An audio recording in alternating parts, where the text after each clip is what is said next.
going on, people? Welcome back to the channel. Welcome back to Saeed TV. We are live for another video, and we have an interesting video today with my main man, the man that knows everything about League Earn. You know what I'm saying? My man, Lee Davy. Lee, how are you, my friend? Saeed, I'm good. I'm good. It's good to be back. Wow, it's been a little while since we last spoke, but we keep in touch.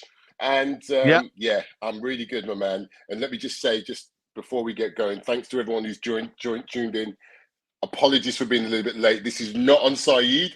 This is technically issues my side. Nothing on Saeed. So No apologies to everyone stress. before we get started.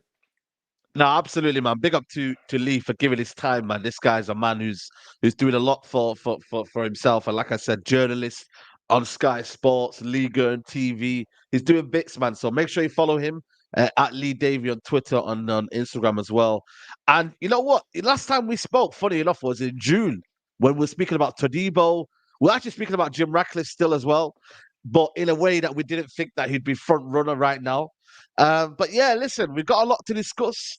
Um, but give me your kind of breakdown as to how you kind of took the news when you heard that Jassim is out and now Jim Radcliffe is now taking a 25% stake in Man United with a view to becoming the full owner when that happens, if that happens. But what did you Saeed, think of that, bro? Saeed, if you'd have said to me 6 months ago, which way would it go? My connections with Paris Saint-Germain, there was a little bit of apprehension amongst the fan base there that Qatar were the front runners, that Qatar were going to be, the new owners of Manchester United going forward. And well, obviously a summer of not really much happening, really stagnated, didn't it, this whole deal? And then all of a sudden it's just picked up again out of nothing. And now we're in a situation where Qatar seems to have fallen away. So Jim Ratcliffe is the man who looks to be the front runner. And here we are. So we're in a situation whereby it's, I would say at this moment in time, I'm not surprised. And I think Okay. my reason for that is because as time went on, Saeed, I do generally feel as though the Glazers didn't really want to sell to Qatar. I think that Qatar would have taken things to entirely the next level, and Mm. far beyond what the Glazers could have done with the football club. And it was almost kind of like, okay, I think that I don't think the Glazers particularly wanted to sell the club anyway. It would have took an astronomical bid, and I think it would have been something in the region of, maybe 10 billion or something like that, which would have secured Manchester United. But yeah, at this stage, I wouldn't say I'm overly surprised. I can Mm. kind of see what's going on here for sure. Yeah. I'm not gonna lie to you. As you can see, I'm gutted, but this is what it is. It's business, isn't it? You know what I mean? You've got to almost say to yourself, it's not what the fans want, it's what they want, isn't it? You know what I mean? They're the owners of Man United right now. And it looks like it's going to be Jim Ratcliffe who's got his nose in the door, basically. And the way he's kind of done that, obviously, he hasn't got the money that Sheikh Jassim has, but he's given a better package for the Glazers that maybe in the long run, they may get more out of Jim Ratcliffe than they may do out of Sheikh Jassim. Because Sheikh Jassim's bid was kind of a package that, okay, yes, he put a world record bid, but there was 1 billion going into the investment in the club. And to be honest with you, they didn't really care about that, did they? They want to leave. So for that, for them, they didn't want to really hear that. But how was the what have you made of the French outlets now? Have they said anything in the media this morning over the weekend? Like, are they surprised? You know what I mean? That now he's gone there. What have you heard in the French world so far? Yeah, I don't think there's any surprise. I think that he set his stall out quite early on to Jim Ratcliffe. Really kind of he went on this whole narrative of this is my club, this is my area, this is where I'm from. I've supported Manchester United since Yeah, I was a kid, and I think it was almost used that for two reasons really. One, to hopefully get the vote of the fans and get the fans on board. Hey, he's a Man United fan. He's a red. He's a Red Devil. This is the kind of person we want in at the club. Especially after the ownership of the Glazers, which really doesn't feel as though there was any real initial connection with the club anyway. It always felt like a business deal, as most of these things are. And I think for United yeah, fans, they'd like to, so if someone's going to come in, they'd want someone to come in who's got some kind of connection with the club, unless they've got a real incredible offer on the table like the Qataris had, where it's just, literally everyone's going to pull in and get on side with. But I think the French were on the French side. I think they were expecting it. I think that he already has a club in Lausanne Sports in Switzerland. So there's going to be multi-club ownerships for with him anyway. I think when he took over Ineos when Ineos took over in 2019. I think that at Nice, they knew the deal. They knew that this is a guy who loves his football, loves his sports, invests in sports. Those of you that know about Ineos, I think there's sailing and cycling that they're really invested in. So they've got a huge kind of like sports network there where they're really trying to almost, corner so many areas of sport. And I don't think it's a surprise in that sense, but I suppose for some Nice fans, it's going to be a case of, well, where does that leave us? Because he's in the middle of a process there. I know we spoke about it before, Saeed. They're in the middle of a process there. They're in the middle of a project there that he set out in 2019 to get this club into the Champions League, quote, within 3 to 5 years. Now we're almost at that point, and Nice are going great guns at the moment in the league. I'm sure we'll probably touch on that a little bit later, but I think it's a little bit of the unknown right now, because obviously he's going to be putting a lot of his efforts now into Manchester United. So where does that leave Nice? It's a big question. Yeah, it does. And with the situation with Jim Ratcliffe at Nice, there's been stories about his mishandling at Nice. Describe the man that he's been at. Obviously, he came in at 2019. Where were Nice at? Where's he taken Nice? Is it been an exciting project for them? Like, give me the background in terms of his kind of whole tenure at Nice in the past 4 years, if you could. Yeah, absolutely. So he took over. They bought Nice from a Chinese businessman in 2019. So he's been at the club now. Ineos have been in charge of the club now for 4 years. As I touched on earlier, the process was to get the club into the Champions League within 3 to 5 years. We're at the 4-year mark. That hasn't quite happened yet. What's quite interesting, though, an interesting stat is in the 4 years leading up to the takeover of Nice, so between 2015 and 2019, Nice finished in the top 4 3 times. Since he took over, they haven't finished in the top 4. Okay, so 2019 they finished under Patrick Vieira. They finished 5th, followed by a 9th place finish the following season, and that was the year that actually Vieira was sacked. Then they had Christophe Galtier, who took over. They finished 5th, and last season they finished 9th again. So 5th, 9th, 5th, 9th. But strangely, there is a core of the fans that are quite pleased with what he's done there. Now, the one thing with him is that he's very transparent and he's visible. It's not like the Glazers. We know the Glazers very rarely turn up at Old Trafford, rarely turn up to any United games, and that ultimately there is very much a disconnect with the fans, isn't it?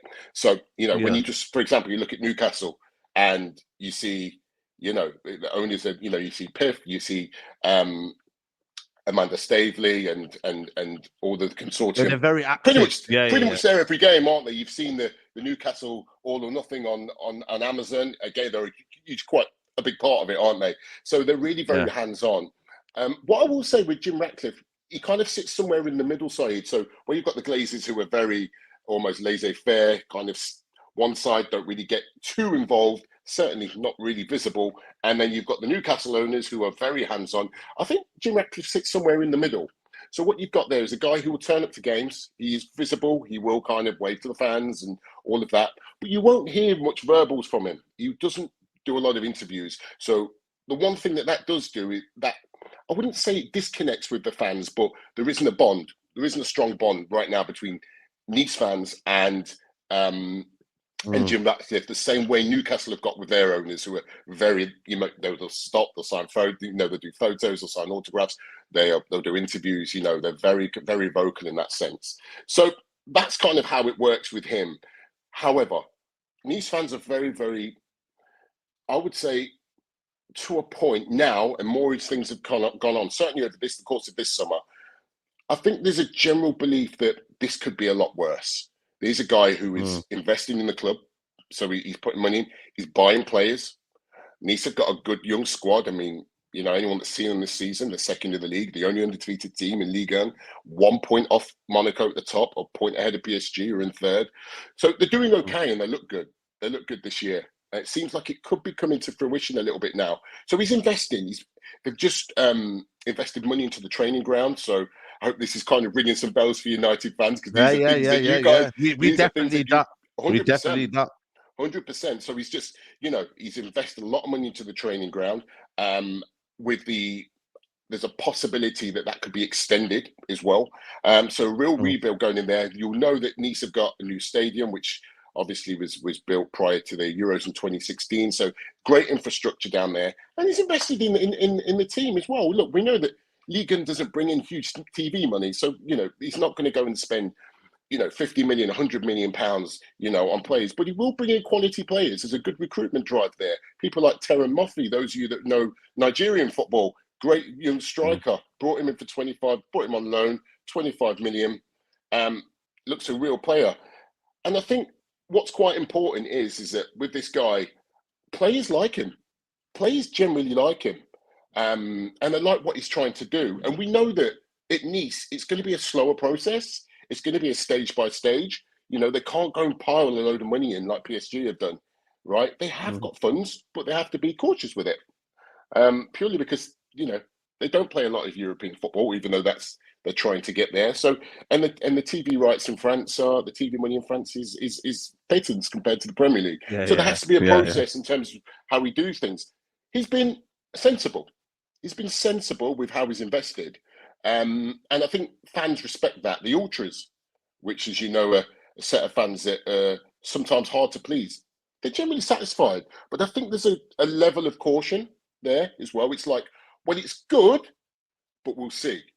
And I think that kind of vibe has come from because we know there's going to be investment in Manchester United. There's going to be, his head's going to be turned by potentially Manchester United. So it's kind of like, we like you, but we'll see. And that's kind of where it is at the moment. Yeah, you know what it is? I think there's obviously that attribute where, you kind of say what works at Nice might not work at United and vice versa. With what's happened now with the 25% stake, and he's come in and he's wanted football control, and obviously we'll talk about Paul Mitchell in a bit as well. Do you see an element of, do you think he sees it as a project United? Does he see it maybe, I can get these owners out? Because this is difficult. He's been very ambitious here when you actually deep it, like 25% with a view to buying the whole football club. Like, when you look at that, do you think, fair play, ambitious, or did he just try and maybe think this might be a little side project? Like you said before, he does have a few side projects, doesn't he? Like, in that aspect, do you kind of understand where maybe the fans' frustration are that he didn't come out and just outright buy Man United? Yeah, I think we all know he would have liked a full sale. He would have liked, to take 100% ownership of the club. And this is what leads me back to saying that I still don't think that the Glazers are yet ready to sell that football club. And it would have took an astronomical bid to have done it. And I was never kind of convinced that they were completely going to sell the football club. And this dragged on. I don't think any of this were Man United fans or fans of any club that's been kind of watching this process closely. But in answer to your question, Saeed, what I probably would say is that this is a guy who is the richest businessman. Sorry, I can't get my words out this Monday afternoon. Yeah. This is a guy who has won many times over. This is a guy who probably has got what he wants over and over again, whatever means necessary. Is a shrewd businessman. He's clearly done extremely well for himself, and there is a huge connection with him with Manchester United, as he says. His first step on the rung is to get 25% of that club, and I think by doing that, he's ousted the Qatari bid, which is always going to be his biggest threat. And I think by doing that is a case of, okay, if I can't buy the club, if I can invest in the club, that kills off the Qatari bid. Then from there, he can do whatever, weave his magic, do whatever he needs to do to get on the right side of the Glazers, get on the right side of the club's fans, with the view of purchasing that club further down the line. But I think the biggest step for him, the biggest win for him, side isn't Mm. the 25% stake. It's the fact that he's thrown off the Saudi, the Qatari bids of Saudi, the Sorry, Qatari bid, bid. yeah. Yeah, Mm. excuse me, the Qatari bid. So that for me is his biggest win, which is massive, because that ultimately was it was it looked as though that was going to be the one. Saeed, you've been vocal. I've seen your tweets. That's the bid that you wanted. You wanted the Qatari takeover. Everything that they proposed just felt too good to be true. The Mm. investment in the local area, the training ground, the stadium, wiping the debts clear, all of those things were just too good to be true for a Man United supporter. And so I understand why supporters are really miffed, and why you're disappointed. You can see it on your face, mate. You're disappointed. It's what you wanted. But it looks like it's not going to happen. It looks like it's going to be Sir Jim Ratcliffe. But what I would say is don't write this guy off. Don't write this guy off, because I don't see that it's going to be worse than where it's at the moment. I think it's only going to. It might not be the bid that you guys wanted, or many of you wanted, but I think it will Mm. be better than what it currently is. I do. I really, Mm. really do. Yeah, I think you know what it is as well. I think the main issue is for the fan base is that the Glazers still stay in some capacity, and I don't know whether I don't know if there'll be any friction, if he will really have what he says he will be getting, will be footballing structure, getting people in. Like, how much say will he really have if he doesn't have the whole voting rights? I think that's the where I think some of the fan base are quite maybe uneasy about the fact that he is almost sharing the bed with the Glazers in that aspect. And I think fans wanted a clear distinction of we want a full sale, and that is that. But I suppose, like I said to you, you know what I mean? For some people, for some fans, it is still a way out for the Glazers eventually. Maybe not be now, but it will be eventually. And that's where maybe some fans do have hope in that regards. I want to talk to you about his way of handling at Nice, like maybe because there has been a lot of managers in his time, a lot of people that have been changing around. He does like to change things, doesn't he? He's not a guy who waits around and be like, oh, well, I'm a bit patient. He does like to kind of fire and get people, and make changes, essentially. Yeah, I think if any, if there's ever going to be a complaint from Nice fans towards him, then it's going to be some of his managerial choices, or certainly managerial choices that have been made under his watch. What I would say would be harsh to kind of point that on Patrick Vieira, who certainly in his first season did a really good job. He took Nice to Mm. fifth, and I thought he did a good job because that squad wasn't great that first season. That Jim Ratcliffe took over and Ineos took over, but it was the following season it really went kind of south. And after that, they brought in Christophe Galtier, which if anyone knows the story behind that, Yeah. he just won the title with Lille. He was meant to be the next kind of person to come in and really take the project to the next level. Title winning coach, knew how to get over PSG and get past PSG, and that was obviously I guess the attraction for Ineos is to have somebody who knew how to kind of break the PSG stranglehold on the title. Ultimately, it didn't work, and there was obviously off-field issues. Those that may know, there was some discriminatory comments, alleged discriminatory comments against some of the Muslim players.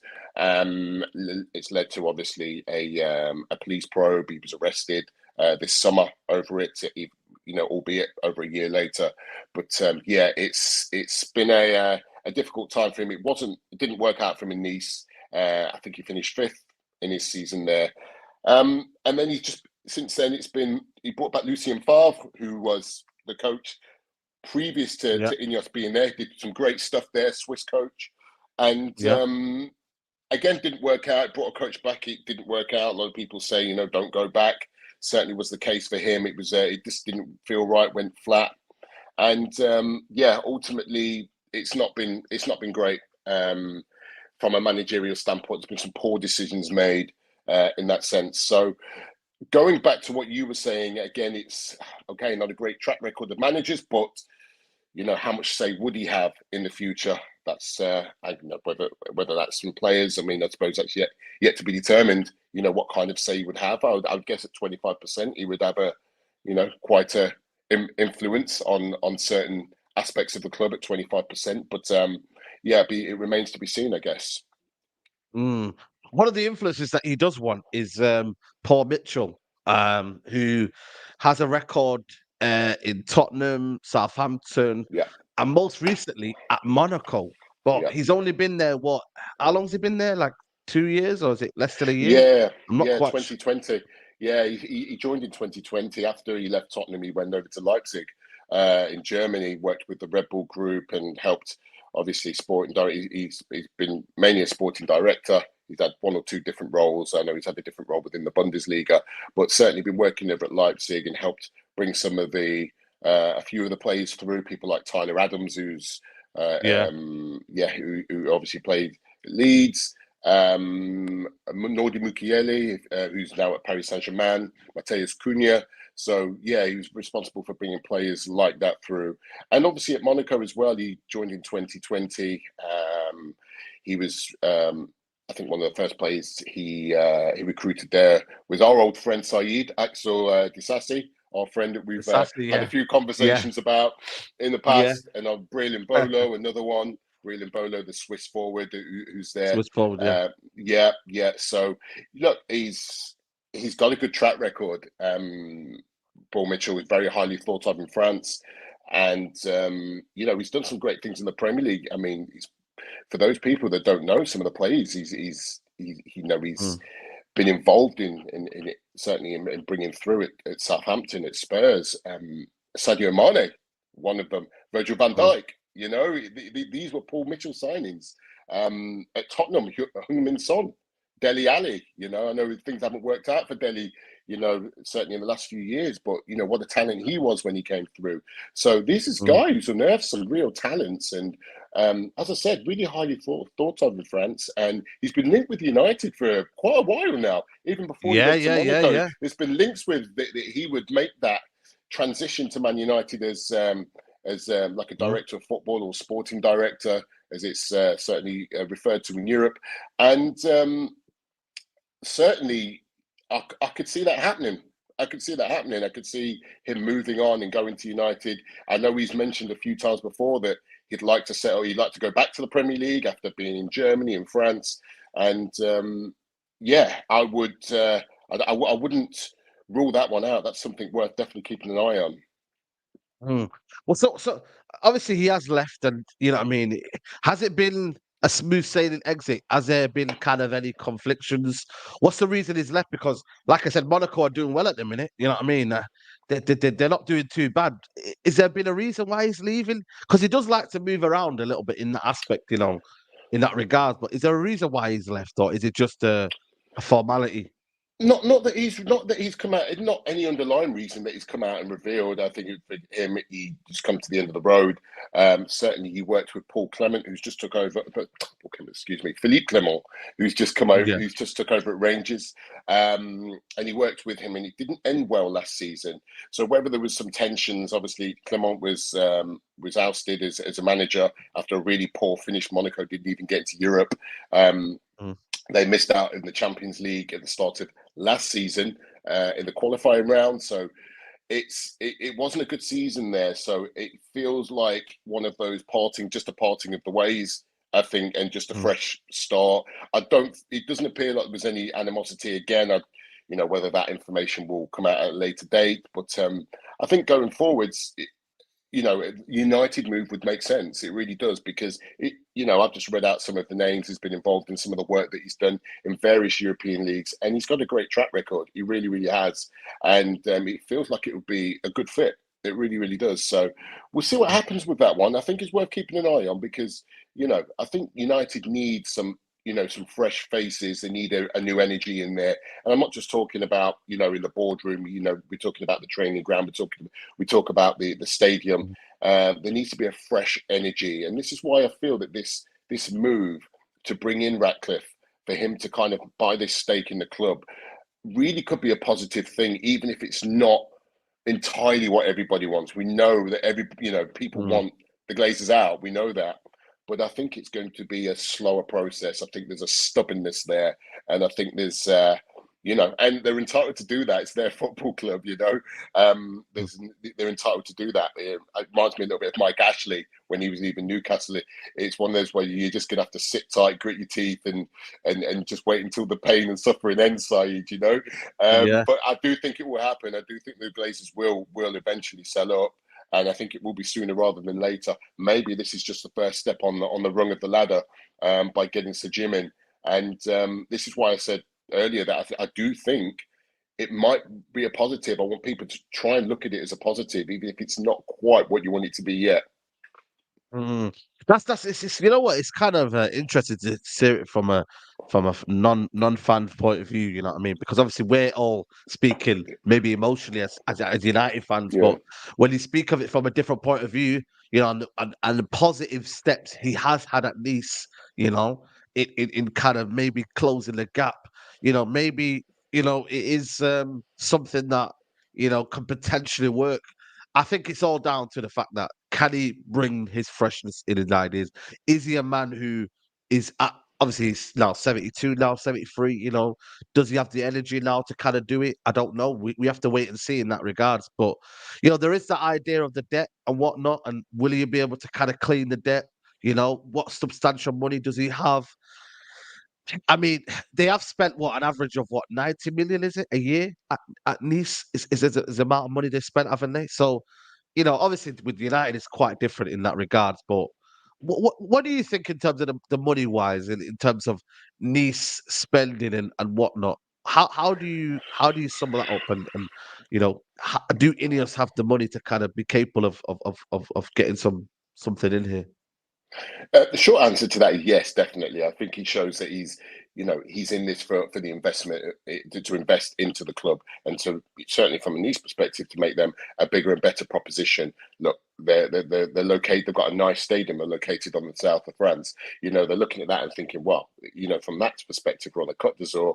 We can attract players that want to live in the area, that want to come and play for this club, and we'll invest money into it. And he has, like you quite pointed out, he has invested money. And that's kept the fans happy, and he's kept the fans on side. The fans respect that the money he's putting into the club.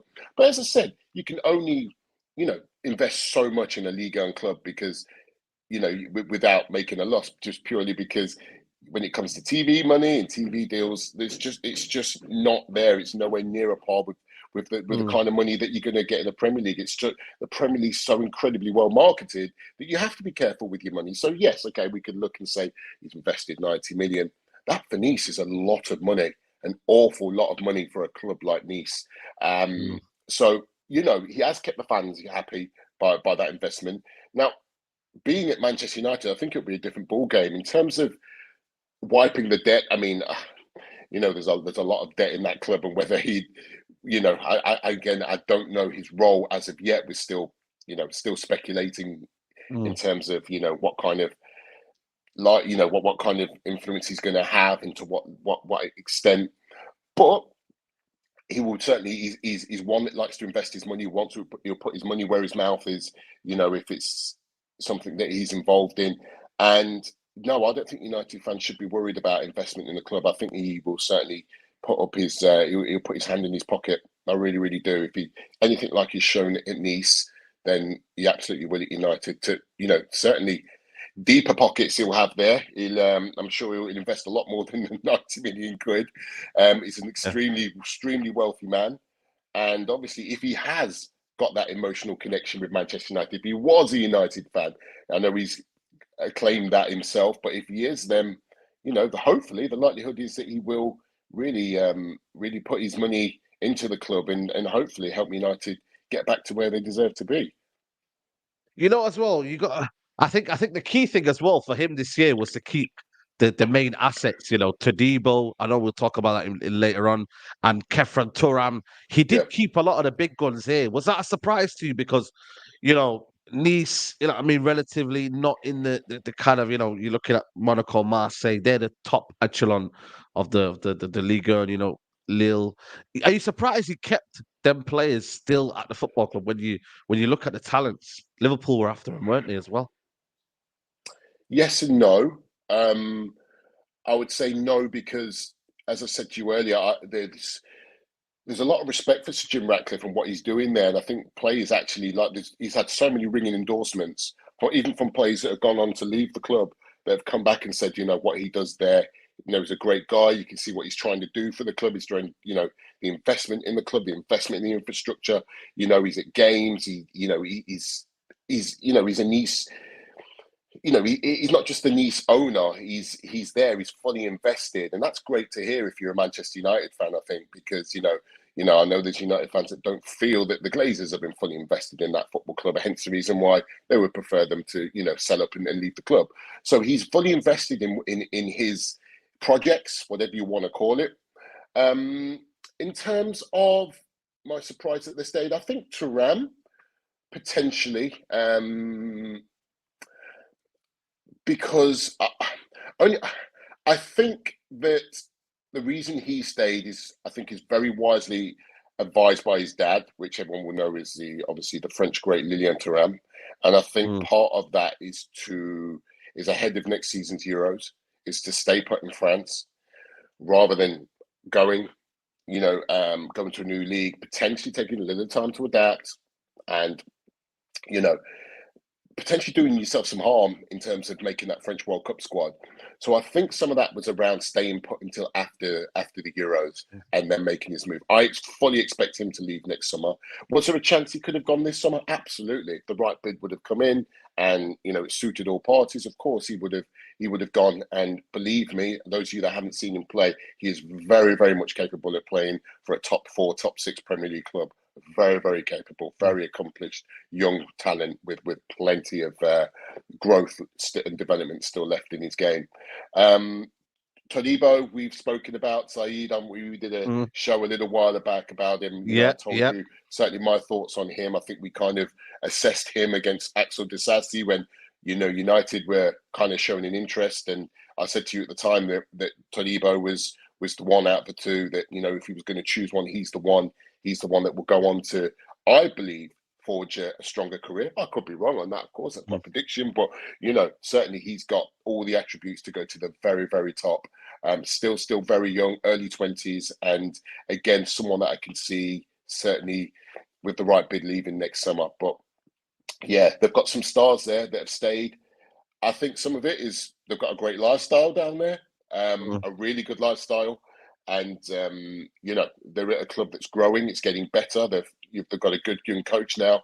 And, as you can see in the league table, they're second and could be a real threat this season. I think that, surprise to you that they're second? Yeah.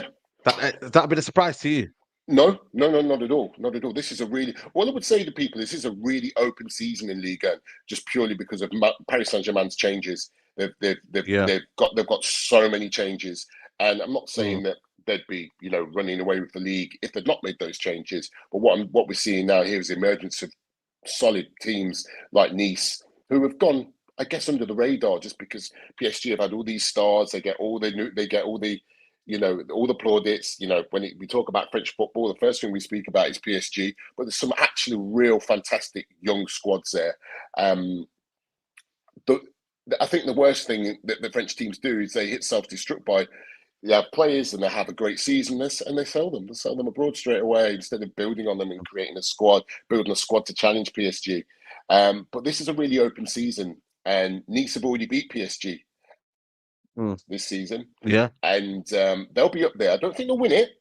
I think it'll be Monaco and PSG that will battle it out for the title. I think it'll be a title race this year. But there's certainly there's no reason why they can't get in that top 4.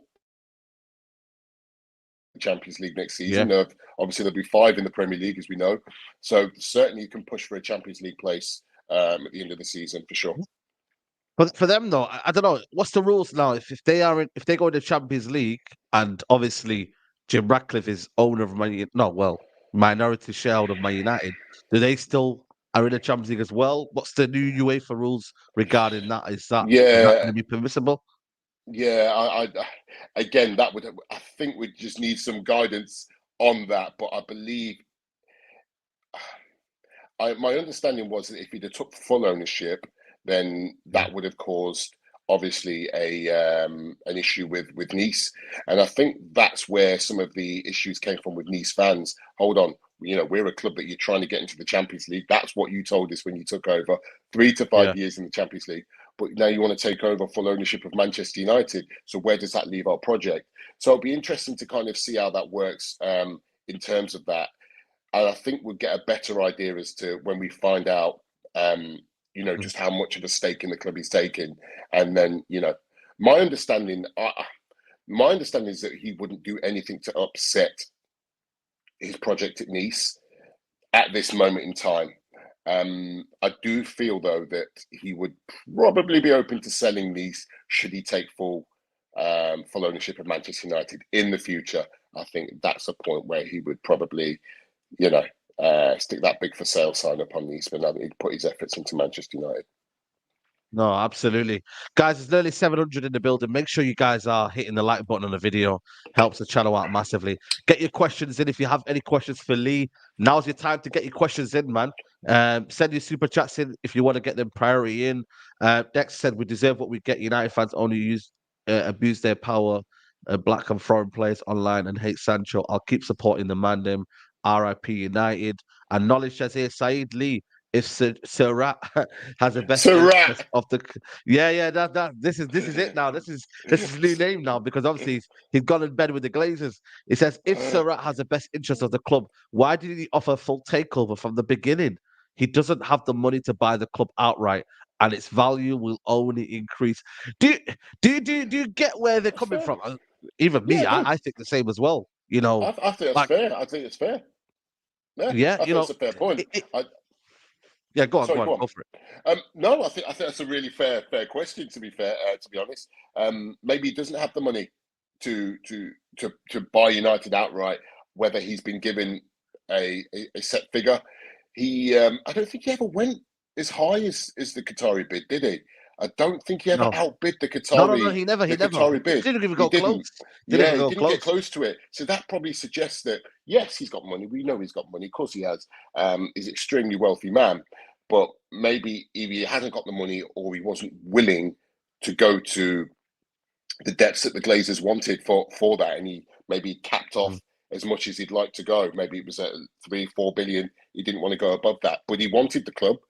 There's no doubt about it. He really wanted the club, and his only way of getting that ahead of the Qataris was to buy a stake in it and potentially acquire the club later down the line. So, yeah, I think it's a fair question. I don't think he probably had the money or didn't want to spend that kind of money on buying Manchester United.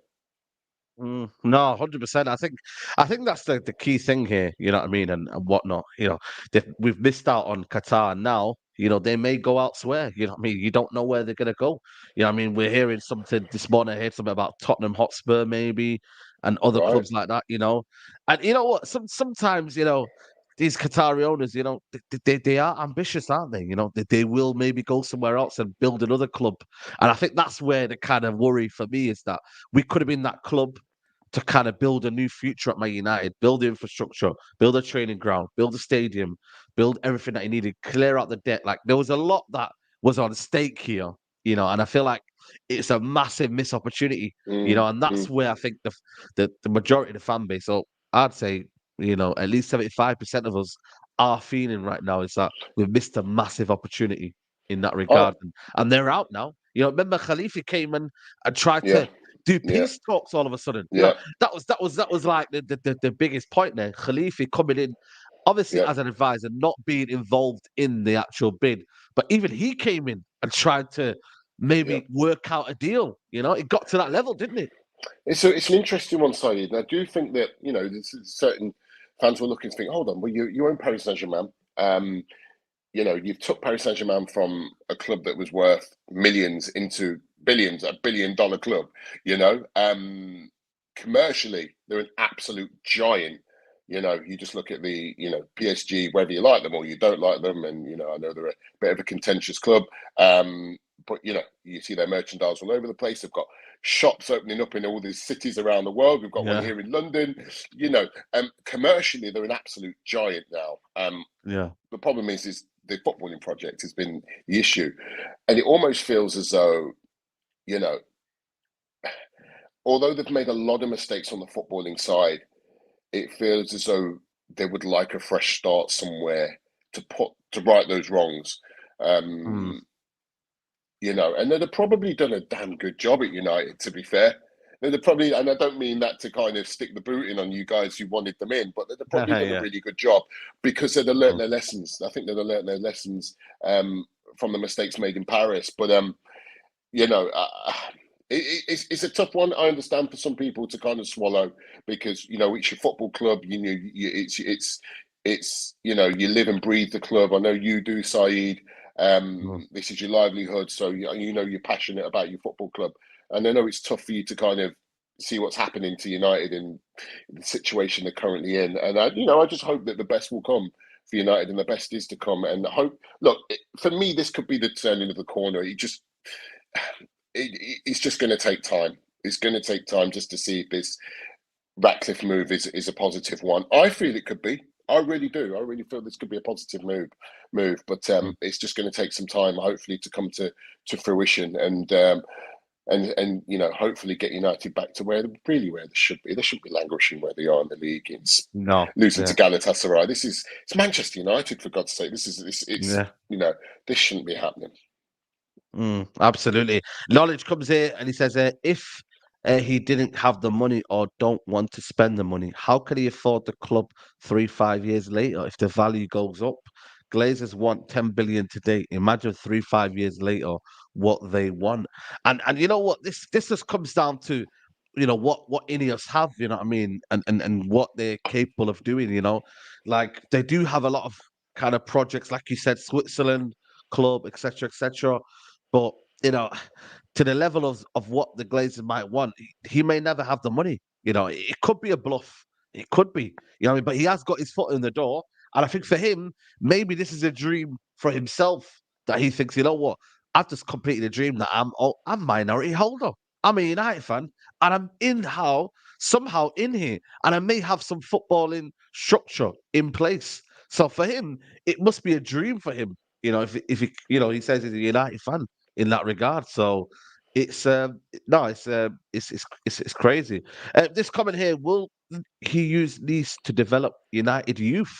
Okay, Ooh. okay. I don't know if you want to say anything on that. well, Will he use well, these to develop? it's a bit of a sore point that is actually in France at the moment. We've got obviously the issues with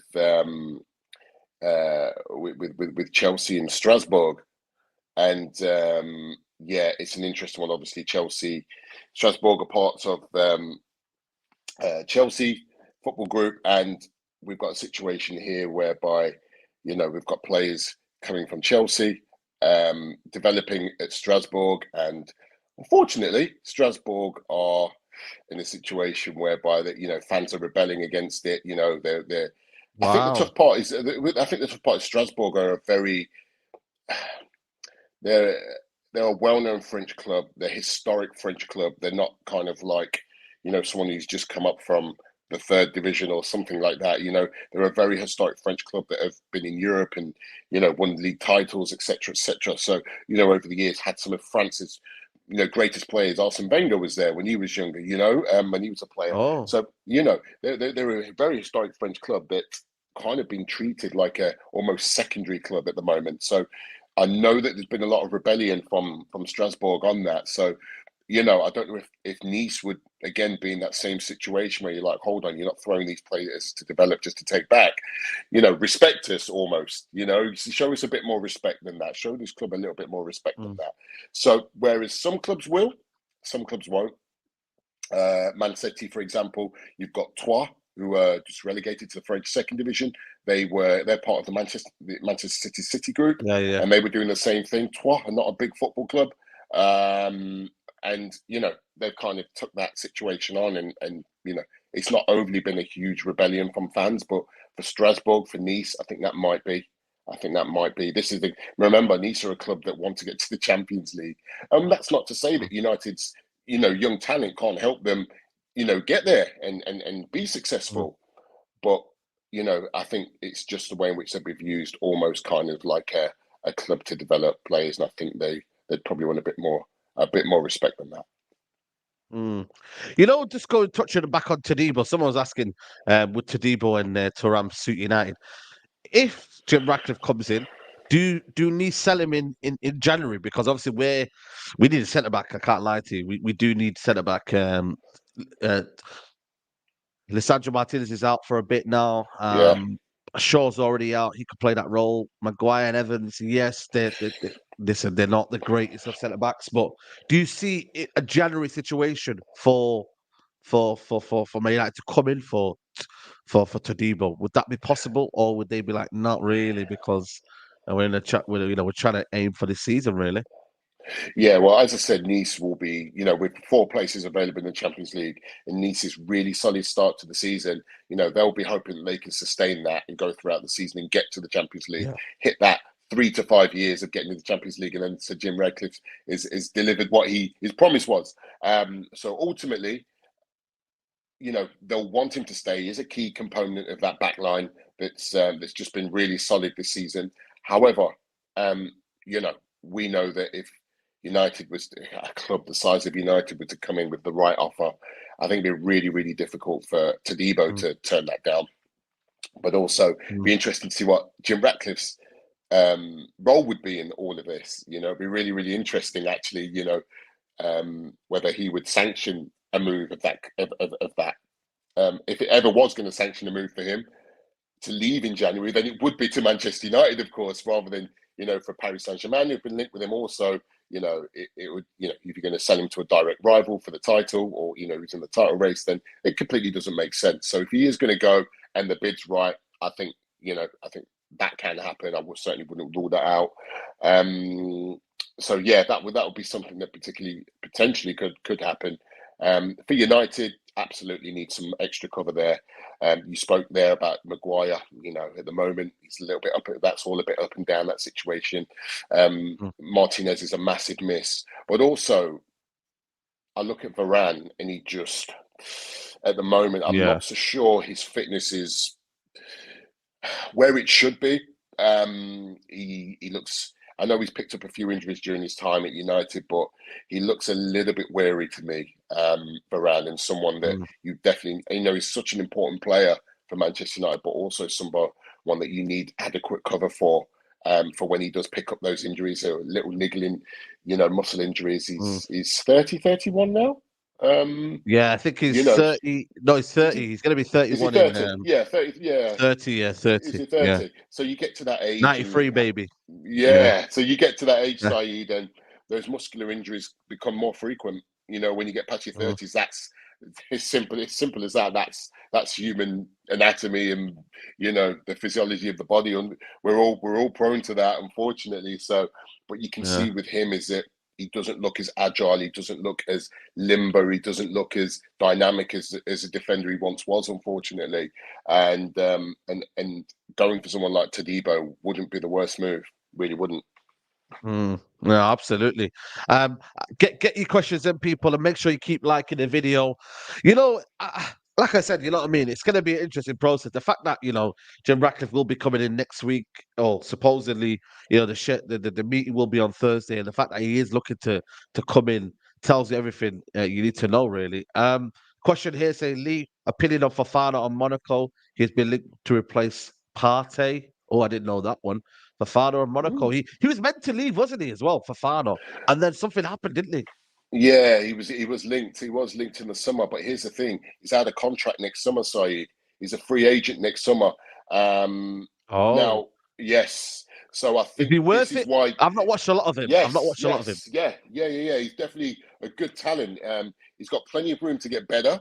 But you want some steel in your midfield. Someone who he rarely picks up injuries. He's usually in. That was it. Yep. Good. Kyle's just said linked to Forest. Yeah, Yeah, he nearly went to Forest, yeah, which it was insane because I remember there was a few publications in France just like, seriously, you're leaving Monaco to. I understand go to the Premier League, but to Nottingham Forest. I mean, this is a guy who's around the French squad. He's got so much talent. He's raw. He's still raw, but he's got so much ability to grow into a real great midfielder. And whoever gets him will, you're going to pick him up for free. next Yeah. season. He has been flirting with PSG, just purely because he's a Parisian boy. And he said that he wouldn't rule out joining PSG when his contract's up. So there's been a little bit of flirting there. I know that PSG are interested in him. However, we also know that, when a big bid comes from the Premier League, it's hard, especially even for French players. Because French players generally go abroad. They don't spend their whole careers in Ligue 1 if they're, a top tier talent or looking to go and be, top tier talents. They will go abroad. They'll go to Spain, they'll go to England. So, a big bid from England that comes in, or a right bid, and I think PSG will struggle to, to convince him to go there over the Premier League. The January transfer window is only around the corner. There's 2 months or whatnot. If United, because I'm thinking United now with the Jadon Sancho situation coming up, we look to maybe a replacement, or maybe we might go and get in another player just to kind of bolster the squad. Where are you looking at, in terms of the talent right now in Ligue 1? Where are you saying to kind of maybe go in? Have you got some players that you can think of where keep an eye out in January for a possible move? Maybe, or is it difficult in January for these players to kind of leave in where they're settled in France or wherever they're settled in? No, I would say that, even top tier talents do move in January out of France, just purely because we're in a situation now where, and I know I've brought it up a couple of times, but when we talk about the TV deal there, it's obviously, Yeah. it's affected French clubs quite a lot. We had the collapse of the Media Pro deal just a few years ago. Almost like, Yeah. if you remember, the ITV digital collapse back in the late 90s, which really impacted down the football pyramid. We've had a similar situation in France. But also the tender goes out for the new rights from I think it's a 24-25 season. Okay. And basically what's happening there is that whoever offers is going to come in with so much lower than previously, because we've got a situation where there's no Neymar, there's no Messi Yeah. in the league anymore. Kylian Mbappe is likely to go next season. He's likely to go, in the summer. So from that perspective, you look at the TV rights in that country, it's going to, the offers are going to become lower and lower and lower, and the spread across the teams is going to become lower and lower and lower. So it's going to be a really testing time there. So, clubs will sell. French clubs will sell their players. If it means January, if it means the summer, they will sell. In terms of your question around players, there's a good young talent emerging at Lorient. Now, Lorient don't sound as though the club that everybody wants to pick up the TV remote and click on a Sunday afternoon, but they've got some real good players like Romain Fèvre, but they've got a new guy called Eli Kroupi Jr., and he's worth having a look at. Kroupi spelled Kroupi, Eli, E-L-I, Eli Kroupi Jr., and he's a young attacking player there, and he started the season on fire. Oh, Lorient, yeah, I'm looking at him there. Lorient. Yeah, so he's a player. 17 years old. Wow. Yes, he's a youngster. He's just broken through, and all I would say is certainly keep an eye on this guy. He's really he's made a massive impression on the league at the start of the season. So certainly him. He's been a cracking young player. Obviously, I wouldn't say anyone from PSG just because they're going to come with a huge fee, and PSG don't like to sell off their players. So I'd probably kind of stay away from any players there. Look, there's always Ryan Cherki at Lyon. Again, I'm sure a lot of the people watching have heard of him. He's a French under-21. All of the talent you'd ever want in somebody. He's wonderful, wonderful player. Extremely skillful, confident on the ball, can finish, good passer of the ball. He's got everything that you need. Kind of needs his move out of Lyon. Needs a move from Lyon. Again, he signed a new deal there recently, which I didn't understand. But he's somebody that certainly, if you've not seen him play, again, check him out. Really, really good player, and could do with some time out of there. I don't know if anyone's seen the Ligue 1 table recently, but Lyon are right listen, down at I'm the bottom excited. there. You know what? It's right there, at the it's up bottom. there because I'm seeing PSG are not taking it seriously. Monaco are there now. You know what I mean? Like I said to you, Nice beat PSG, didn't they? They So did. there's a Yeah. lot going on now in terms of like the It's league interesting, table and Taib. whatnot. Yeah, It's it's actually crazy. really interesting. I mean, to see a club like Lyon at the bottom there, it's insane. Yep, It's absolutely yep. insane. So, certainly from their perspective, Lyon always make great players. They've got one of the best youth systems in world football.